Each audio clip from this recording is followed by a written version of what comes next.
আমাদের গাড়ি নেমে গেছে এখন উদয়গিরি খণ্ডগিরির জন্য। আর আমরা এবার উদয়গিরি আর খণ্ডগিরি দেখব। আর আমাদের গাইড দাদার কাছে আগেই পয়সা কুড়ি দিয়ে দেওয়া হয়েছিল সুবিধার জন্য, যে আমাদের টিকিটটা কেটে রাখার ব্যবস্থা করবে।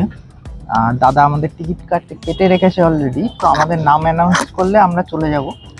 তো ওটিডিসিতে এই সুবিধাটা পাওয়া যায়। রাস্তার দিকে উঠছি, কিন্তু এখনই তো পা ব্যথা হয়ে গেল, পাহাড়ে কি করে উঠবো জানি না। হ্যাঁ, ওখানে গিয়ে আবার সিঁড়িও আছে, আর এই সাইডে স্লোপ আছে। তো দেখা যাক কত দূর উঠতে পারি। তো আমরা প্রথমে খণ্ডগিরিতে উঠছি।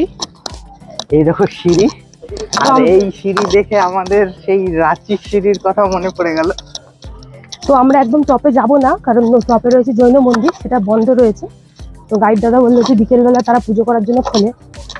তো এর সামনে আছে দুর্গা মন্দির, মানে জৈন মন্দিরের নিচে। চলো সেটা দেখেই আমরা উদয়গিরিতে যাব। এই দুর্গা মার মন্দিরে উঠতে আমাদের এই গাইড দাদা বললো 60টা সিঁড়ি মতন উঠতে হবে। তো আমরা এখন কতগুলো সিঁড়ি উঠতে পেরেছি জানি না। আমি পাচ্ছি না, ওই দেখো। আর এই দেখো আমরা চলে এসেছি দুর্গা মার মন্দিরে উঠতে উঠতে। এখানে চটি খুলে দিই। ওই ভেতর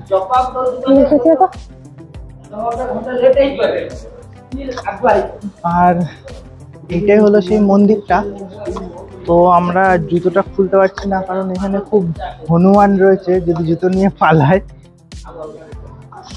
আর এই দেখো খণ্ডগিরি থেকেই আমরা উদয়গিরি দেখতে পাচ্ছি। এই দেখো এই সাইডে সিঁড়ি দিয়ে উঠতে হবে। তো চলো ওখানেও যাব।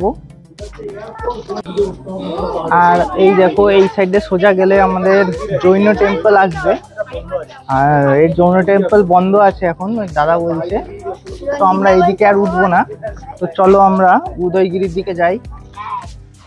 আমরা এবার খণ্ডগিরি থেকে বেরিয়ে যাচ্ছি উদয়গিরির দিকে। উদয়গিরিতে এইরকম সিঁড়ি নেই, কিন্তু ওখানেও অনেকটাই উঠতে হবে। আমরা এখন চলেছি উদয়গিরি পাহাড়ের দিকে। আর এই যে এন্ট্রি গেটে দাদা টিকিট নিয়ে দাঁড়িয়ে রয়েছে। এই দেখো উদয়গিরিতে এইরকম সিঁড়ির বদলে স্লোপিং করা রয়েছে, আর এইভাবে আমাদের ওপরের দিকে উঠতে হবে। আর এই উদয়গিরি পাহাড়ে খণ্ডগিরির মতন কোনো মন্দির নেই। এখানে রয়েছে ছোট ছোট অনেকগুলি গুহা, আর বেশ কিছু পাথর কেটে স্ট্রাকচার করা রয়েছে, সেগুলোই দেখার জিনিস। তো চলো আমরা আস্তে আস্তে ওপরের দিকে উঠি। খণ্ডগিরিতে যেরকম সিঁড়ি ছিল, এখানে সিঁড়ি নেই বলে অতটা ওপরের দিকে উঠতে কষ্ট হচ্ছে না। এইবার ওইদিকে অবস্থা দেখো, কিরকম ভাবে দৌড়ে আমাকে ফেলে চলে গেল আগে আগে। তো দেখো আমরা ফাইনালি ওপরে চলে এসেছি।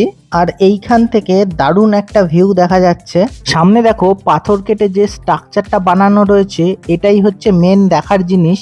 এর ওপরেও আবার ওঠা যায়, আর এর ওপর থেকে জৈন টেম্পলটা খুব সুন্দরভাবে দেখা যায়। তো সেটাও তোমাদের দেখাবো। আর অপোজিট সাইডে রয়েছে এয়ারপোর্ট, সেটাও নাকি দেখা যায়।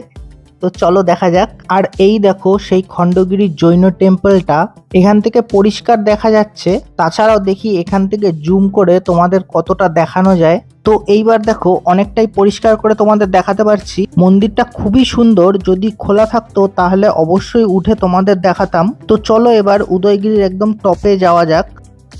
এই পাহাড়টার ওপরেও আমরা একটু উঠছি, উঠে দুটো ছবি টবি তুলবো, তুলে চলে যাব।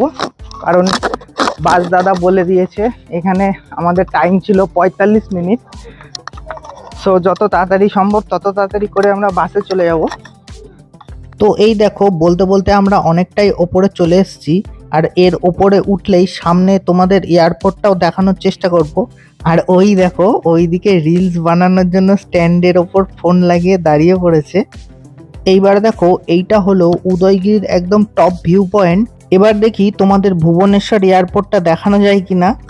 পাহাড়ের ওপর থেকে শহরটাকে দেখো, হেভি লাগছে, হেভি। আর এই দেখো এইদিকে সেই মন্দিরটা। আমরা এখন একদম উপরে উঠে গেছি বলে মন্দিরটাকে পরিষ্কার দেখা যাচ্ছে। আর এইখান থেকে দাদা বললো এয়ারপোর্ট দেখা যায়। তো দেখো এখান থেকে এয়ারপোর্ট দেখা যাচ্ছে। দাঁড়াও একটু ভালো করে দেখানোর চেষ্টা করছি। এই দেখো এয়ারপোর্টটা। আর আমি যদি একটু জুম করি তাহলে এই দেখো প্লেন দাঁড়িয়ে রয়েছে, দেখতে পাচ্ছ। এবার দেখো যে তোমাদের গুহাগুলোর কথা বলছিলাম সেগুলো হচ্ছে এইগুলো দেখো, জাস্ট এই পাহাড়টাকে কেটে কেটে এইরকম ডিজাইন বানানো হয়েছে। তো আমাদের উদয়গিরি খণ্ডগিরির ভিডিওটা কেমন লাগলো অবশ্যই কমেন্টে জানিও, আর যদি ভালো লাগে লাইক শেয়ার সাবস্ক্রাইব করে সাথে থেকো। আর এবার আমরা চলে যাচ্ছি আমাদের বাসের দিকে। আজকের এই ছোট্ট ভিডিওটা এখানেই শেষ করলাম, আবার দেখা হবে পরের ভিডিওতে। টাটা।